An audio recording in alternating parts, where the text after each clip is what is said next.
Assalamualaikum warahmatullahi wabarakatuh.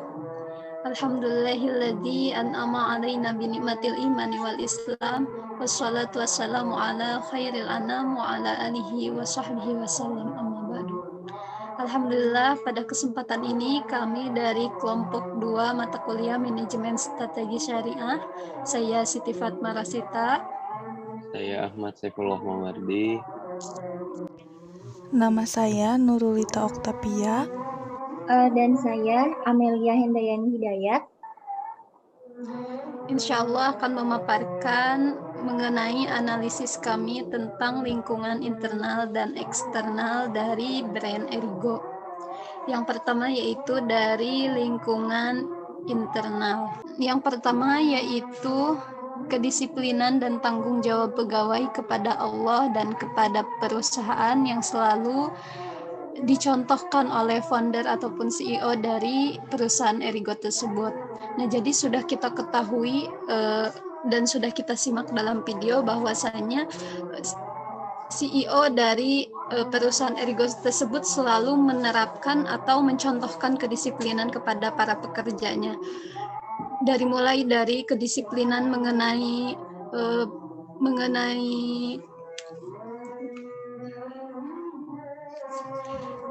kedisiplinan mengenai pekerjaan dan juga kedisiplinan dalam menerapkan ibadah kepada Allah Subhanahu wa taala. Jadi di mereka itu diterapkan untuk selalu disiplin dalam hal apapun.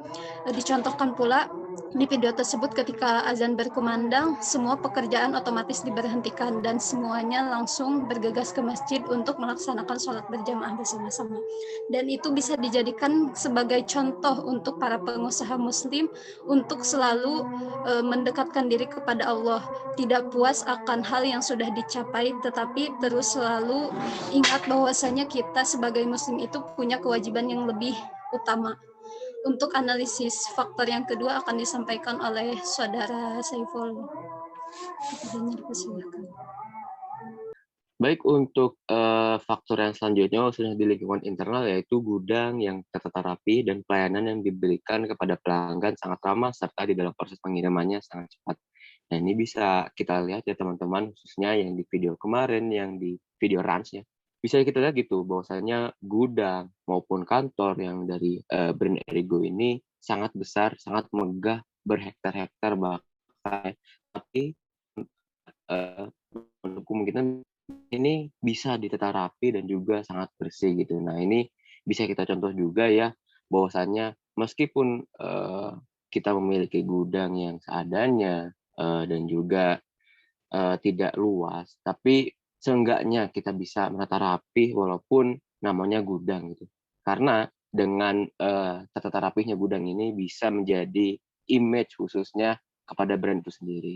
Dan selanjutnya itu pelayanan yang diberikan kepada pelanggan sangat ramah. Nah, ini bisa kita lihat ya bahwasanya brand Ergo ini 24 jam nonstop selalu melayani customer-nya khususnya yang ada di platform penjualan online ya, bergantian shift khususnya di para pegawainya gitu. Bisa kita lihat juga yang kemarin yang di video Raffi Ahmad itu pegawainya bersilih ganti untuk melayani para konsumen yang ingin bertanya-tanya. Karena juga ini bisa menjadi apa ya kayak poin plusnya daripada brand Ergo ini gitu. Untuk yang selanjutnya mungkin bisa disampaikan oleh saudari Nurulita, kepadanya, dipersilakan. Baik, yang selanjutnya yaitu faktor internal dalam menentukan harga.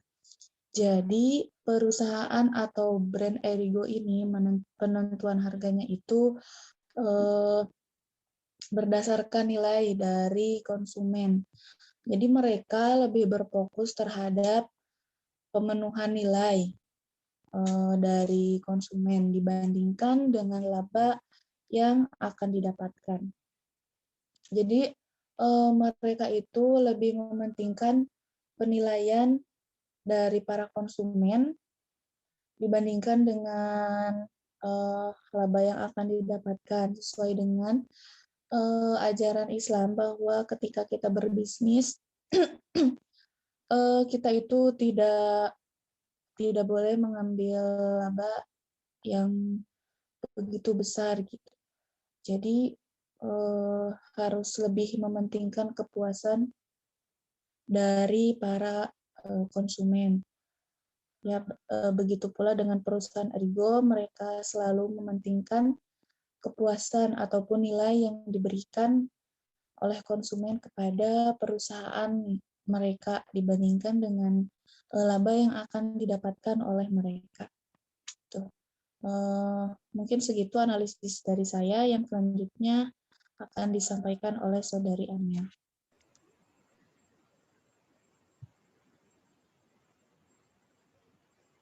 Yang selanjutnya, faktor internal, material atau bahan yang digunakan oleh perusahaan Erigo tentunya mempunyai kualitas yang bagus, sehingga dapat diminati oleh banyak orang.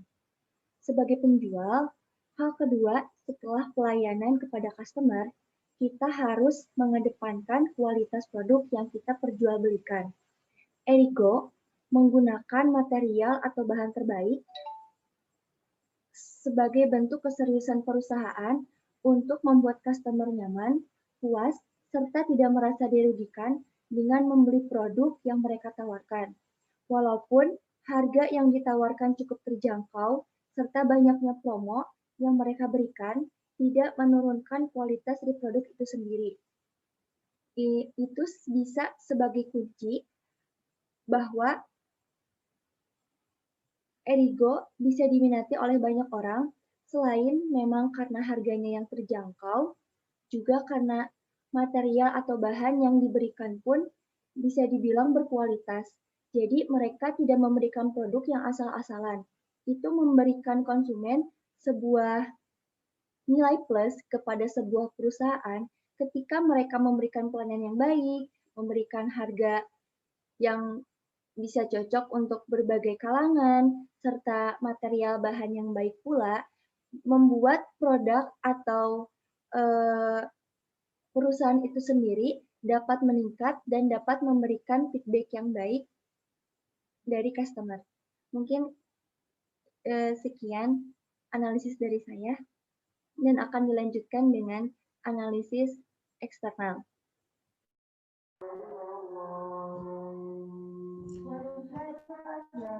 Baik, untuk selanjutnya yaitu analisis eksternal lingkungan eksternal dari brand Erigo tersebut. Yang pertama yaitu ada pemesanan hingga ke luar negeri, khususnya di Amerika Serikat. Jadi pada saat ini Muhammad Sadat sebagai CEO dari perusahaan Erigo tersebut telah berhasil untuk memampangkan atau memasang iklannya di salah satu kota di Amerika Serikat, yaitu di Times Square New York. Nah, karena Times Square New York ini merupakan persimpangan jalan di kota New York yang mempertemukan jalan Broadway dan 7th Avenue, yang merupakan kawasan yang bisa dikatakan sebagai jantung kota New York, karena selalu hiruk pikuk dan padat akan aktivitas masyarakat, bahkan selama 24 jam selalu ada kegiatan di sana. Jadi hal tersebut menjadi peluang yang sangat besar untuk pemasaran Erigo sendiri. Mungkin ke depannya pemasaran Erigo ini akan meluas se-Amerika Serikat. Untuk analisis selanjutnya akan disampaikan oleh Saudara Saiful. Baik, untuk yang berikutnya yaitu persaingan yang semakin sulit dikarenakan bersaing dengan brand hypebeast ternama. Yang tadi yang telah disebutkan oleh Saudari Fatma yaitu mengenai opportunity dari brand Erigo ini, tapi yang akan saya sampaikan itu threat ya, ataupun ancaman yang mungkin yang akan dihadapi oleh perusahaan Erigo ini.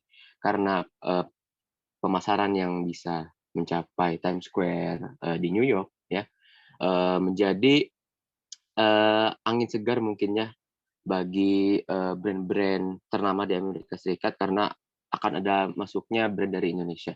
Nah, tetapi ini menjadi ancaman juga dan mungkin menjadi tantangan bagi perusahaan Erigo ini, karena persaingan yang bisa dibilang sangat sulit gitu untuk bisa bersaing dengan brand-brand yang ternama seperti Louis Vuitton, ada Supreme, ada Gucci, dan lain sebagainya. Karena brand-brand tersebut, brand hypebeast tersebut sudah bisa dibilang laku di pasaran dan juga memang sudah terbiasa dibeli maupun dipakai oleh warga ataupun yang ada di Amerika Serikat. Mungkin yang selanjutnya bisa disampaikan oleh Saudari Nurulita, saya persilahkan.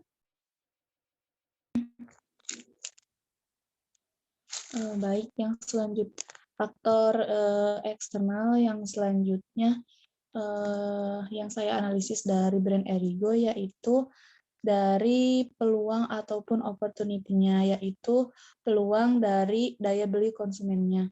Nah, daya beli konsumen di negara kita, yaitu di negara Indonesia, sangat-sangat baik sekali. Termasuk juga terlaris di salah satu platform online, penjualan online, karena produk Erigo yang selalu mengupdate fashion remaja ini sehingga menjadi daya tarik tersendiri gitu. Jadi peluang ataupun opportunity-nya itu sangat baik gitu, termasuk dalam daya beli konsumennya ini sangat baik, sangat banyak sekali diminati khususnya oleh kalangan remaja gitu. Dan juga di penjualan online-nya juga sangat laris gitu. Karena mereka itu selalu mengupdate produk-produk Erigo dan itu menjadi daya tarik tersendiri gitu oleh para customer. Yang selanjutnya yaitu analisis dari Saudari Amel. Saya persilahkan. Yang selanjutnya, dengan munculnya Erigo di New York, dapat membuka peluang bagi brand lokal lainnya untuk lebih mengeksplorasi kesempatan ke luar negeri. Dengan meningkatnya serta meluasnya pasar perdagangan yang dilakukan oleh Erigo, membuat brand Erigo maupun brand pakaian dari Indonesia dapat terkenal hingga ke luar negeri. Ini menjadi titik baik untuk Erigo sendiri, karena customer mereka bukan hanya ditujukan untuk orang Indonesia saja. Sekarang, orang luar negeri pun dapat menjadi tujuan customer mereka. Dan setelah hal ini terjadi, dapat membuat citra dari brand pakaian Indonesia di kancah internasional bisa naik. Dan ini bisa menjadi salah satu jalan bagi brand lain untuk bisa melebarkan sayap mereka, bisa mengikuti sepak terjang Erigo untuk bisa dikenal dan bisa eksis di luar negeri. Walaupun hal ini dapat membuat brand lokal lainnya naik, tapi ini juga bisa menjadi ancaman bagi brand Erigo itu sendiri. Setelah yang dipaparkan oleh Saudara Saiful, jika brand Erigo ini bersaing juga dengan produk-produk dan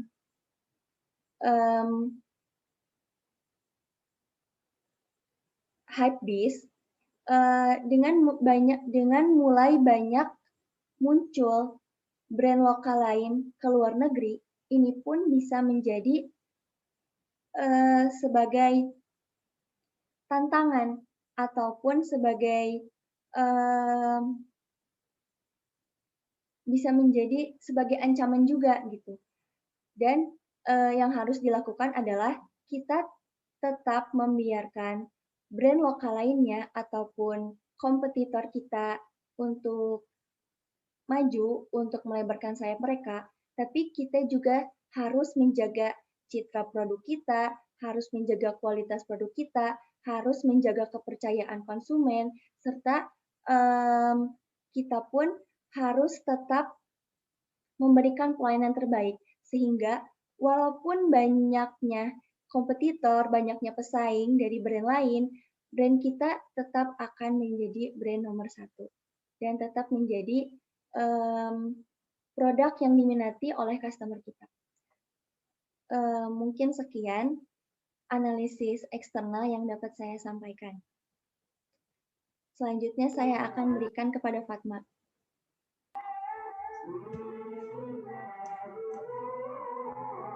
Baik, hanya itu analisis mengenai brand Erigo dari kelompok kami. Kurang lebihnya mohon maaf. Billahi taufiq wal hidayah. Wassalamualaikum warahmatullahi wabarakatuh.